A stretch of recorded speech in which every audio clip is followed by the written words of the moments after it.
honest now on the Libya tragedy and the Obama administration's blurry account of it after the fact. 4 Americans died that night, and there are plenty of unanswered questions about what went wrong. For now, though, most of the attention is focused on the messaging afterwards. Another scorching day today for one of the chief messengers, the UN Ambassador Susan Rice, who President Obama might try to make the Secretary of State. Just a day after a rocky session with Senators John McCain, Lindsey Graham, Kelly Ayotte, she met this morning with another Republican Senator, Susan Collins of Maine. I continue to be troubled by the fact that the UN ambassador decided to play what was essentially a political role at the height of a contentious presidential election campaign by agreeing to go on the Sunday shows to present the administration's position. This is what she's talking about. One of several appearances Ambassador Rice made 5 days after the consulate killings. Our current assessment is that what happened in Benghazi was, in fact, initially a spontaneous reaction to what had just transpired hours before in Cairo. What we think then transpired in Benghazi is that opportunistic extremist elements came to the consulate as this was unfolding. Notice the phrase extremist elements. We've since learned that Ambassador Rice was speaking from talking points edited to remove any named reference to local jihadist groups, including a local al-Qaeda affiliate. Recall the former CIA Director David Petraeus recently told Congress the intelligence community made the edit. Then yesterday, while accompanying Ambassador Rice on the Hill, the acting CIA Director Michael Morell told senators the FBI was responsible. Then later, CIA officials contacted the senators and said the acting director misspoke, and it was actually the CIA that changed the talking points. As we said last night, it's a bit of a mess and a real headache for President Obama, who defended Susan Rice today, but did not mention Libya. All right, guys, thank you. We want to get back to work. Mr. President,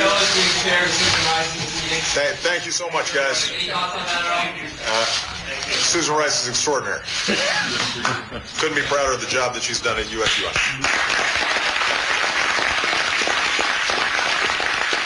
Here to talk about it, the former CIA officer, Reuel Gerecht. He's a senior fellow at the Foundation for the Defense of Democracies. Also joining us, our national security contributor, Fran Townsend. She was President George W. Bush's Homeland Security Advisor, currently serves on the CIA's External Advisory Committee. Fran, you've been at the White House when a nominee or potential nominee is in trouble with members of Congress. You know what a high-stakes meeting this was yesterday between Ambassador Rice and 3 of her harshest Senate critics. Usually a lot of preparation goes into a meeting like this, and that makes it all the more surprising to me, and I'm sure to you, that the acting CIA Director, Michael Morell, would stumble so badly, first saying the FBI changed those public talking points, then having a CIA official call the senators back 6 hours later and say it was actually the CIA that took out the references to al-Qaeda. Even if it was an innocent mistake, it just sort of adds fuel to the fire, doesn't it?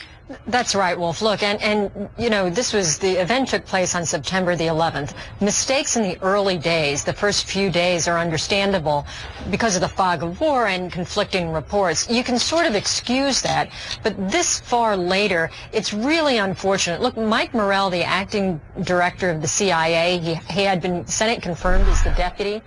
Prior to this, he's a career officer, very well respected. I imagine he is furious at having made the mistake and having been given bad information. But there really is no excuse for it across the administration this late in the game, for these meetings were so critically important to be making those kind of mistakes now.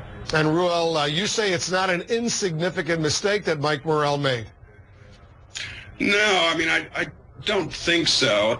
I mean, the administration got itself into a lot of trouble, particularly Ambassador Rice got herself, I think, into a lot of unnecessary trouble, by just being so assertive on television and denying the possibility that you had an organized terrorist attack in Benghazi. And I think the narratives of Cairo got conflated with the narratives in Benghazi, and if Ambassador Rice and others in the administration had just been a little less determined to say that this well-known video now was behind it all, I think this problem never would have happened. Reuel, as for those talking points that were used by Ambassador Rice, it's a subject, as you know, of great contention still. There's still a number of unanswered questions. As a former CIA officer, you say her performance raises a red flag that officials are supposed to analyze this information for themselves. But isn't there a danger in having a political appointee like a U.S. ambassador, in a sense, freelancing when sensitive classified material is concerned?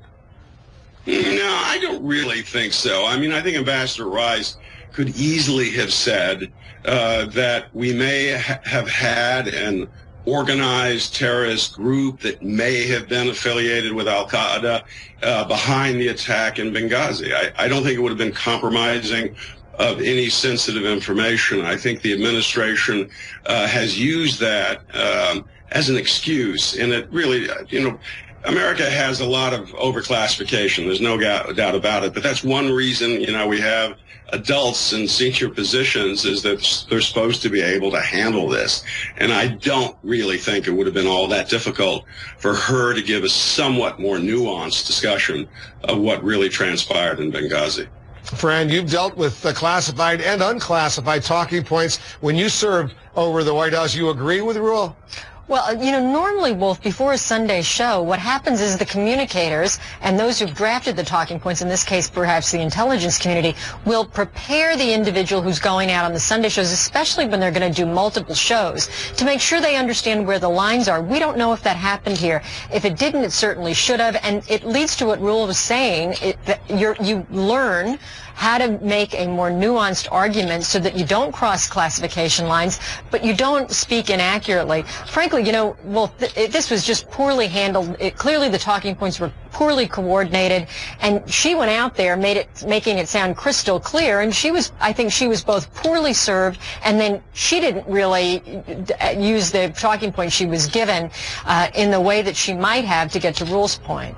Fran, you've been to Libya. You were there, in fact, just before the terrorist attack on the U.S. consulate in Benghazi. You were warning that al-Qaeda was gaining a foothold in Libya. What do you make of the reason as to why those direct references to al-Qaeda were deleted?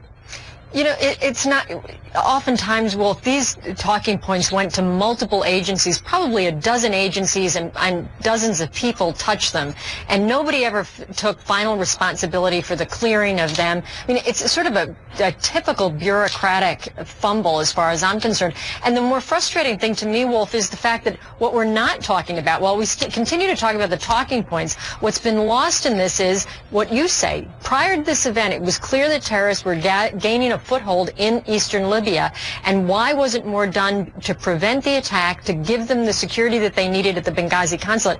The substance of this is sort of lost, I think, in the debate about the talking points, and that's the far more important issue to me. Fran Townsend, Reuel Marc Gerecht, guys, thanks very much for joining us. Thanks, Wolf. Pleasure.